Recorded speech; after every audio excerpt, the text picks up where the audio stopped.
Jesús, de nuestros enemigos. Líbranos, Señor Dios nuestro, en el nombre del Padre, y del Hijo, y del Espíritu Santo. Amén.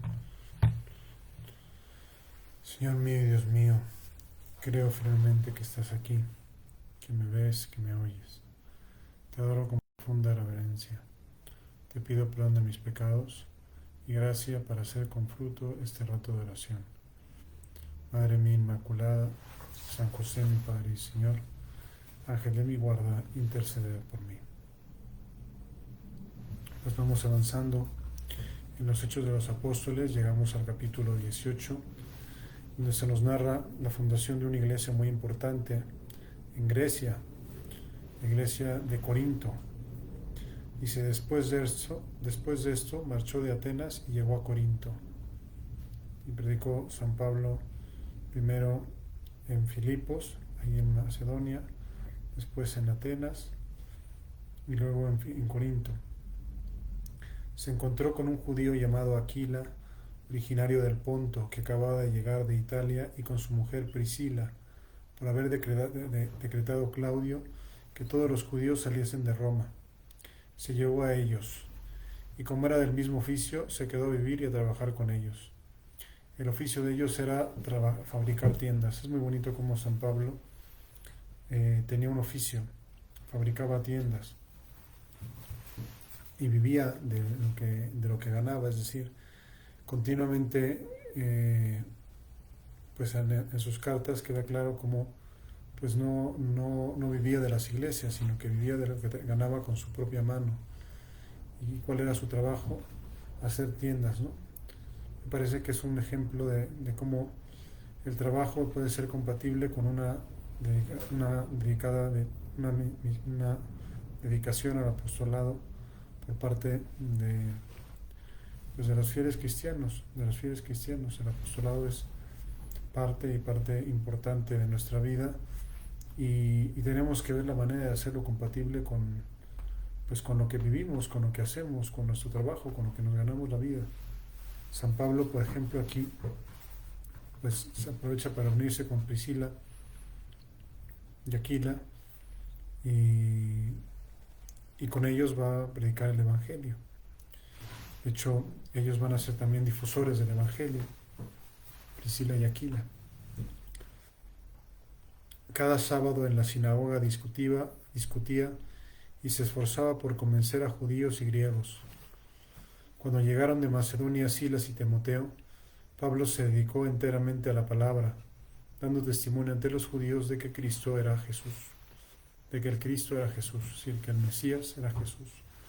Era como el mensaje que tenían que hacer entender a los judíos, que el Mesías, el Cristo, era Jesús. Como ellos se opusiesen y prefiriesen blasfemias, sacudió sus vestidos y les dijo, vuestra sangre recaiga sobre vuestra cabeza, yo soy inocente, desde ahora me dirigiré a los gentiles. Nuevamente, la misma escena recurrente.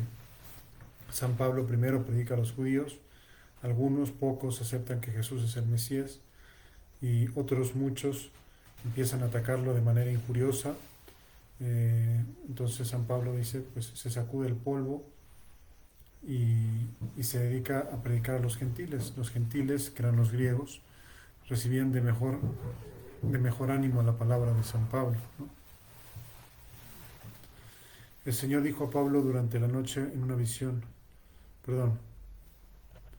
me salté una cosa. Entonces se retiró de ahí y entró en la casa de un tal justo que adoraba a Dios, cuya casa estaba continua a la sinagoga.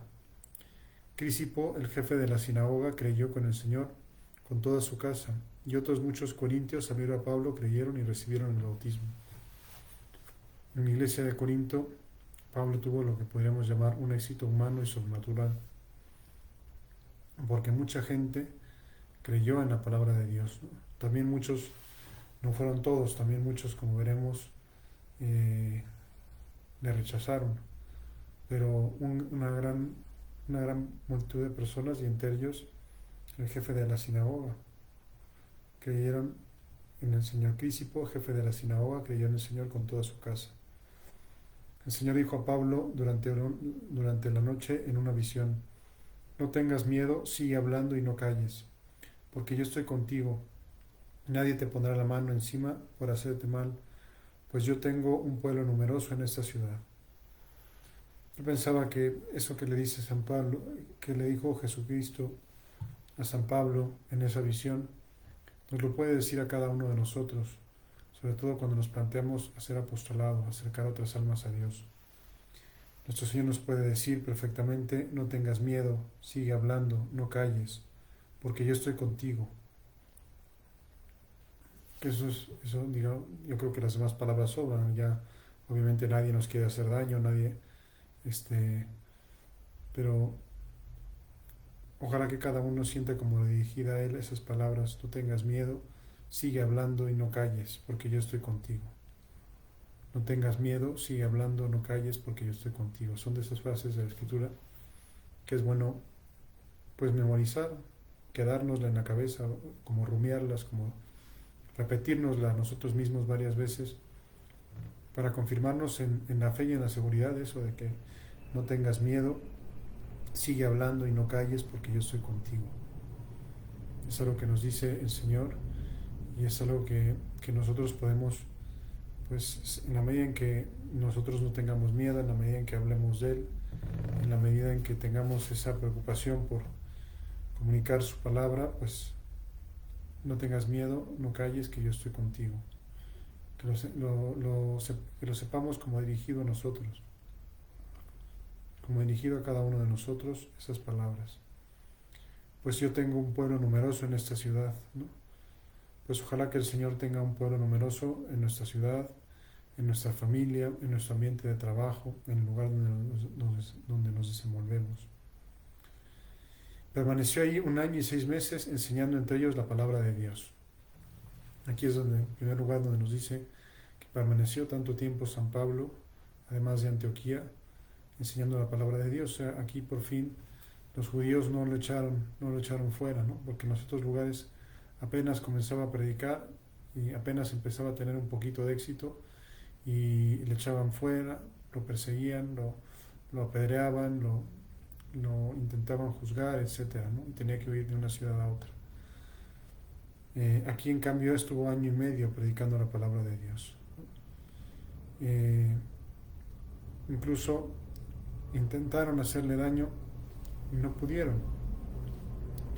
Siendo Galión procónsul de Acaya, se echaron los judíos de común acuerdo sobre Pablo y le condujeron ante el tribunal. Entonces, diciendo: este persuade a la gente para que adore a Dios de una manera contraria a la ley. Iba Pablo a abrir la boca cuando Galión dijo a los judíos: si se tratara de algún crimen o mala acción, yo os escucharía, judíos, con calma, como es razón. Pero como se trata de discusiones sobre palabras y nombres y cosas de vuestra ley, allá vosotros. Yo no quiero ser juez en estos asuntos. Entonces se escapó Pablo de un juicio y con un sentido lógico decir: pues yo no, el procónsul Galión, con un gran sentido jurídico, se dio cuenta: yo no soy nadie para juzgar en estos asuntos, ¿no? Estos son asuntos que yo desconozco, no puedo juzgar de algo que yo desconozco. Y entonces le salió el tiro por la culata, porque no pudieron juzgar a Pablo. Y entonces dice: y los echó del tribunal.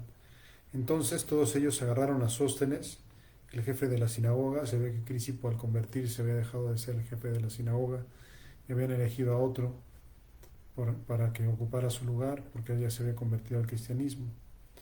Entonces todos ellos agarraron a Sóstenes, el jefe de la sinagoga, y se pusieron a golpearlo ante el tribunal sin que Galión le diera de esto ningún cuidado. Pues no es como una venganza, no es que nos guste la violencia, pero por lo menos que quiere decir ahí que las palabras que Jesús le dijo a Pablo se cumplían. O sea, que nadie te echará mano en esta ciudad, ¿no? Pablo se quedó ahí todavía bastantes días. Después se despidió de los hermanos y se embarcó rumbo a Siria. Con él iban Priscila y Aquila. En Cencreas se había cortado el pelo porque tenía hecho un voto. O sea, se rapó en la ciudad de Cencreas porque había hecho un voto, ¿no? Un compromiso con Dios, ¿no?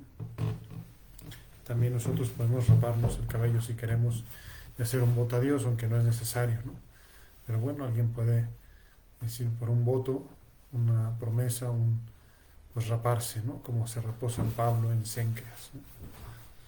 Arribaron a Éfeso y ahí se separó de ellos. Entró en la sinagoga y se puso a discutir con los judíos. Nuevamente San Pablo discutiendo con los judíos, una vez más en la sinagoga. Le rogaron que se quedase allí más tiempo, pero no accedió, sino que se despidió diciéndoles: volveré a vosotros otra vez, si Dios quiere. Y embarcándose, marchó de Éfeso. Desembarcó en Cesarea, subió a saludar a la iglesia y después bajó a Antioquía.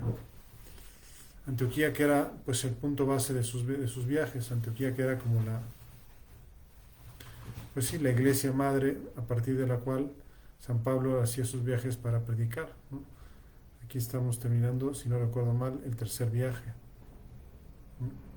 Después de pasar ahí algún tiempo, marchó a recorrer una tras otra las regiones de Galacia y Frigia para fortalecer a todos los discípulos, ¿no? Las regiones de Galacia y Frigia eran las regiones de Asia Menor, donde San Pablo había fundado iglesias.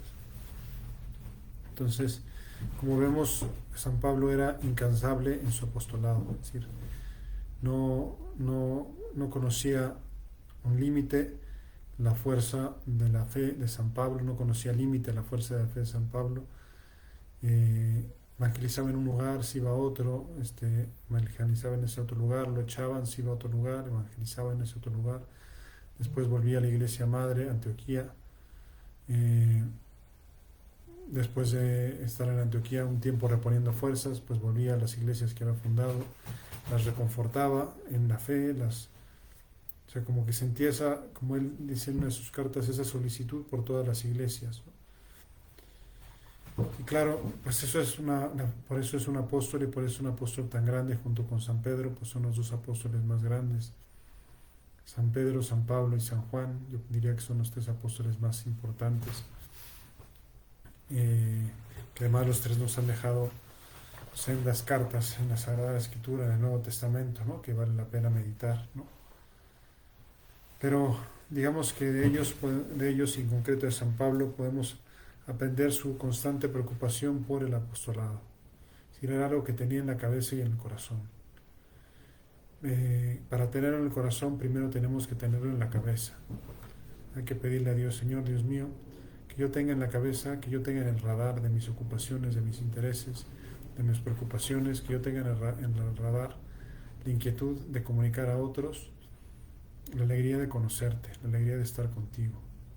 Que yo tenga eso en el radar, que me preocupe, que me interese, que sea para mí pues algo importante, que sea para mí algo, pues sí, sobre todo algo importante, algo que ocupe un espacio en mi tiempo, espacio en mi cabeza. Y si va ocupando un espacio en nuestro tiempo y si va ocupando un espacio en nuestra cabeza, poco a poco irá ocupando un espacio en nuestro corazón, que es lo más importante, ¿no? Hombre, si primero ocupa un espacio en nuestro corazón, el afán de transmitir a los demás la alegría del encuentro con Cristo, es más fácil que ocupe un lugar en nuestra agenda, en nuestro tiempo y en nuestra cabeza, ¿no? San Pablo, lo que se ve es que eso era lo que tenía en la cabeza, ¿no? Es verdad que hacía su trabajo de fabricación de tiendas, ¿no? Pero digamos que su objetivo era mantenerse siendo fabricante de tiendas. ¿Para qué? Para poder hacer apostolado. ¿Para qué? Para poder predicar la palabra de Dios.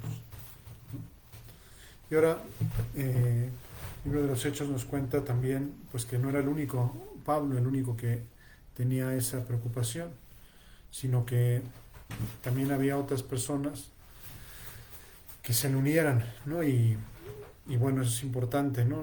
Darnos cuenta que no somos como unos guerrilleros aislados que estamos ahí en medio del mundo, ¿no? Predicando en un mundo hostil la palabra de Dios, sino que hay otros que hacen lo mismo que nosotros. Un judío, después dice, un judío llamado Apolo, originario de Alejandría, hombre elocuente que dominaba las escrituras, llegó a Éfeso. Había sido instruido en el camino del Señor y con fervor de espíritu hablaba y enseñaba con todo esmero lo referente a Jesús, aunque solamente conocía el bautismo de Juan. Si era alguien que no había recibido el bautismo, pues solo conocía el bautismo de Juan, ¿no? el bautismo de Jesucristo. Este pues comenzó a hablar en la sinagoga, con valentía en la sinagoga. Al oírle, Aquila y Priscila, los que habían estado con Pablo, ¿verdad? Los que eran también fabricantes de tiendas como San Pablo, que eran amigos, que habían recorrido un parte del camino juntos, pues le tomaron consigo y les pusieron más exactamente el camino. Fíjense cómo el camino con mayúscula, es decir, así llamaban los primeros cristianos al cristianismo, lo llamaban el camino, porque lo consideraban un camino dentro del judaísmo, un camino, el camino, por decirlo así, el camino por excelencia dentro del judaísmo. Aquila y Priscila le tomaron consigo y les pusieron más exactamente el camino. Queriendo él pasar a Acaya, los hermanos le animaron a ello y escribieron a los discípulos para que le recibieran. Una vez ahí, fue de gran provecho, con el auxilio de la gracia, a los que habían creído, pues refutaba vigorosamente en público a los judíos, demostrando por las Escrituras que el Cristo era Jesús. Tenía esa gran elocuencia para demostrar que el Cristo era Jesús, para demostrar que Jesucristo era el Mesías que estaban esperando. Y es bueno pues darnos cuenta cómo San Pablo no estaba solo, ¿no? Sino que tenía gente que le ayudaba, había otros que también pues compartían su preocupación apostólica, ¿no? Claramente, al leer los Hechos de los Apóstoles, pues nos damos cuenta de una de esas notas características de la Iglesia, que es que la Iglesia es una, santa, católica y apostólica. Y a veces se nos olvida eso, ¿no? Y que nosotros tenemos por el bautismo la misma vocación apostólica que tenían los apóstoles. El mismo encargo apostólico que tenían los apóstoles lo tenemos nosotros por el bautismo. Y a veces nos cuesta trabajo como caer en la cuenta de ello, nos cuesta trabajo asimilarlo, nos cuesta trabajo pues tomar en consideración esa dimensión de nuestro ser cristianos, ¿no? Y ahora más que nunca, ahora que el mundo parece quedarse en una oscuridad, ¿no? Que el mundo parece rechazar a Dios, ¿verdad? Que el mundo parece no querer escucharlo, hace falta que hagamos oír nuestra voz, ¿no? A mí me llamaba la atención esta semana dando clases, pues como pues me daba mucha pena que tenía muchos alumnos que eran pro aborto, y en general las personas que eran pro aborto pues se sentían como eso, envalentonadas para intervenir en clase, para hablar, y obviamente yo les daba la palabra y intentaba explicarles los motivos, explicarles las limitaciones de sus agendas, de sus propuestas, ¿no? Pero los Provida, que también los había, bien calladitos, no abrían la boca, ¿no?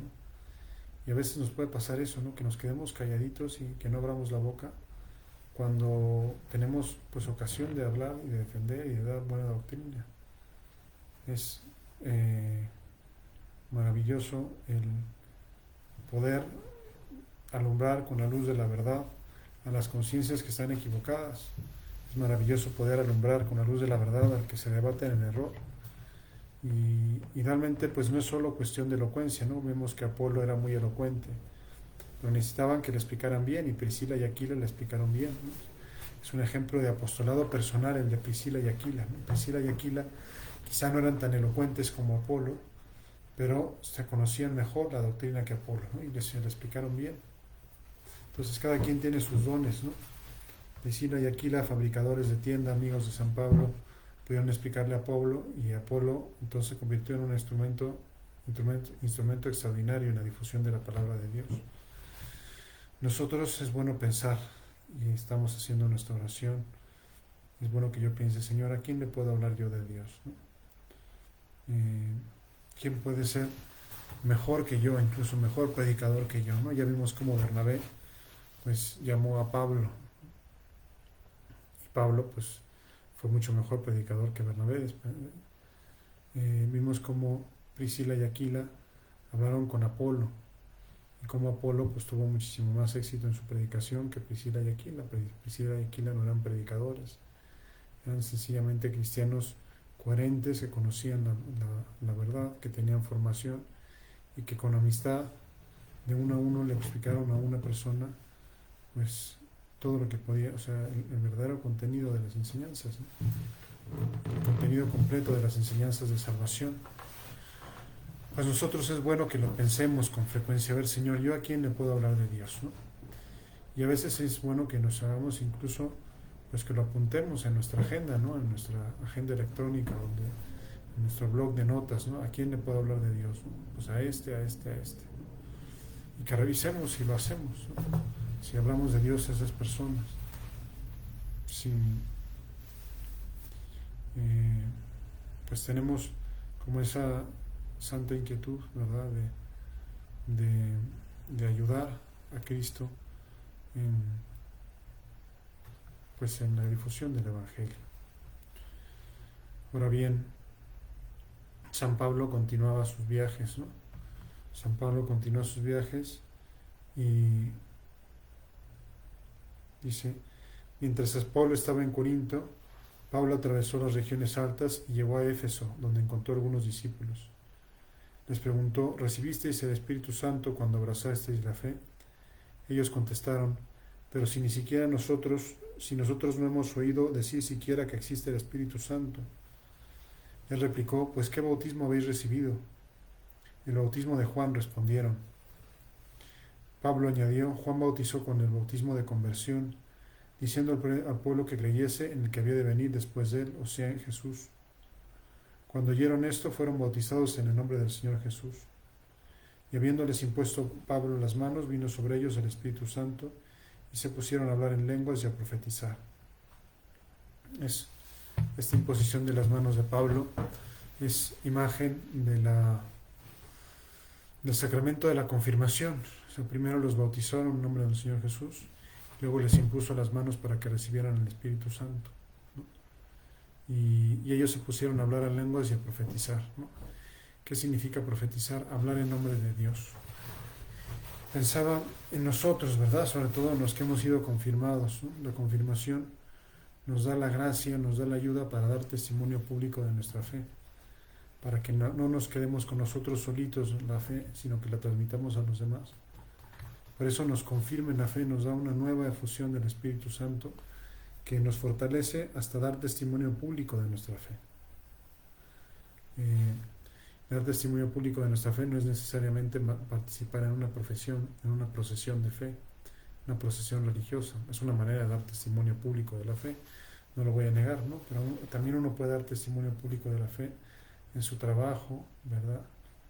En su vida ordinaria, con sus amigos, ¿no? En su forma de divertirse, en su forma de descansar, ¿no? En la coherencia entre fe y vida que se observa, ¿no? Es una manera como muy natural de transmitir nuestra fe a las personas que nos rodean, ¿no? Con naturalidad. Dios mediante, mañana comienza el proceso de canonización de un fiel del Opus Dei que se llamaba Arturo Álvarez Ramírez, ¿no? Que era un ingeniero de la Universidad de Guadalajara, UDG, que coloquialmente la llamaban URSDG, porque era una universidad que estaba llena de comunistas, ¿no? Sin embargo, él era profesor de la Facultad de Ciencias, era profesor de Química, y durante 30 años dio clases de Química. Y en esos 30 años, muchos de sus alumnos pues pudieron encontrar a Dios gracias al testimonio que les daba Arturo. Él sabía saltar de la química, que era una asignatura pues totalmente ascética, ¿no? Que nada tiene que ver con Dios, por lo menos directamente, al diálogo más personal, más íntimo, y hasta el punto de que sus alumnos le llamaban a su oficina el confesonario, ¿no? ¿Por qué? Pues porque ahí pues prácticamente no es que los confesara, porque él no era sacerdote, ¿no? Era ingeniero químico, pero de alguna manera pues, se preocupaba por ellos y les hacía las preguntas como trascendentales, esenciales de la vida, ¿no? ¿En qué crees, no? ¿Qué esperas? ¿Estás en gracia de Dios, no? ¿Quién es para ti Jesucristo, no? De manera natural les escuchaba en sus problemas, les daba consejos, Y muchos de ellos reconocieron que pues, el encuentro con Arturo fue esencial para que en su vida ellos a su vez se encontraran con Dios. Y muchos de ellos reconocieron que el encuentro con su vocación, con el camino por el cual Dios los llamaba a servirle, pues había sido gracias al encuentro con Arturo. Es decir, una persona que de manera natural, espontánea, ordinaria, pues vive su fe de manera plena y que tiene en la cabeza y en el radar transmitir esa fe, ¿no? Pues así deberíamos ser todos nosotros, precisamente porque hemos recibido el sacramento de la confirmación. Entonces, si estamos confirmados, tenemos que tener como esa preocupación en la cabeza. Yo como profetizo. ¿Qué significa que yo profetice? Pues que yo hable en el nombre del Señor.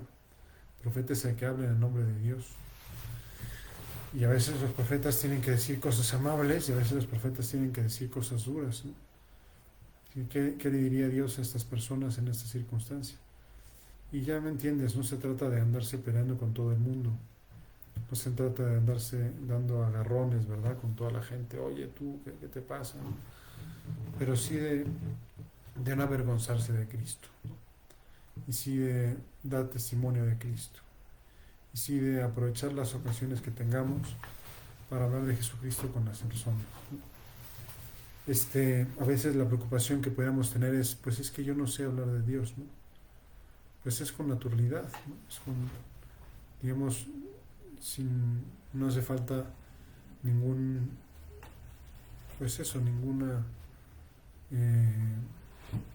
¿cómo llamarlo, no? O sea, no hace falta ninguna técnica especial, no hace falta una capacitación.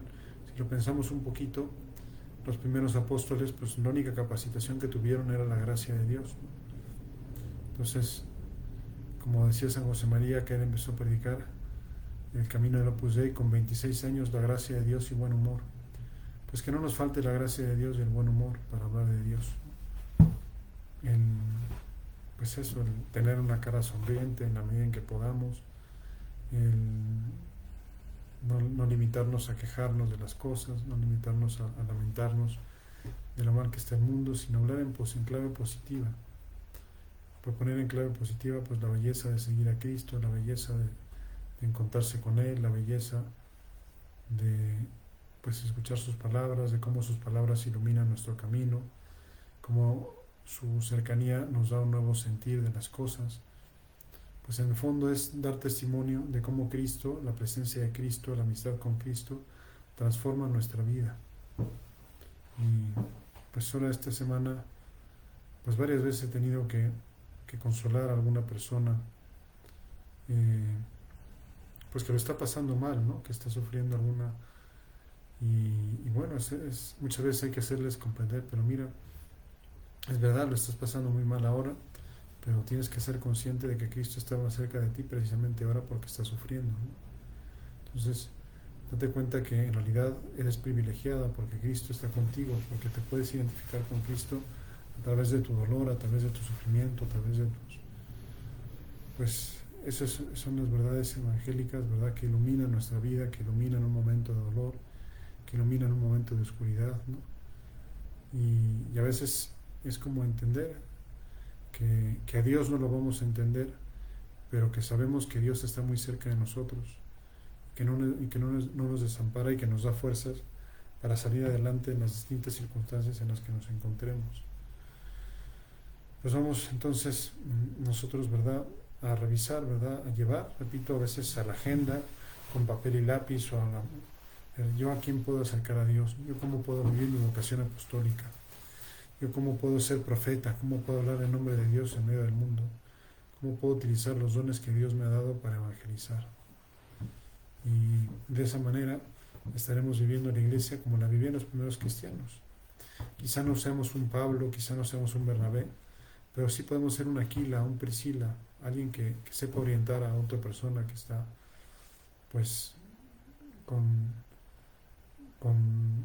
las verdades más bien a medias, que seamos capaces de orientar a otra persona que no conoce con plenitud la gracia de Dios.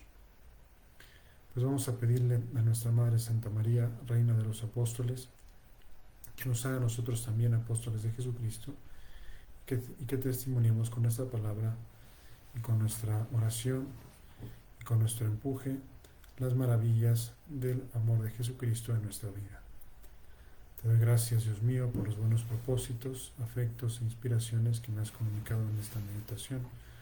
Te pido ayuda para ponerlos por obra. Madre mía Inmaculada, San José mi Padre y Señor, Ángel de mi guarda, interceded por mí.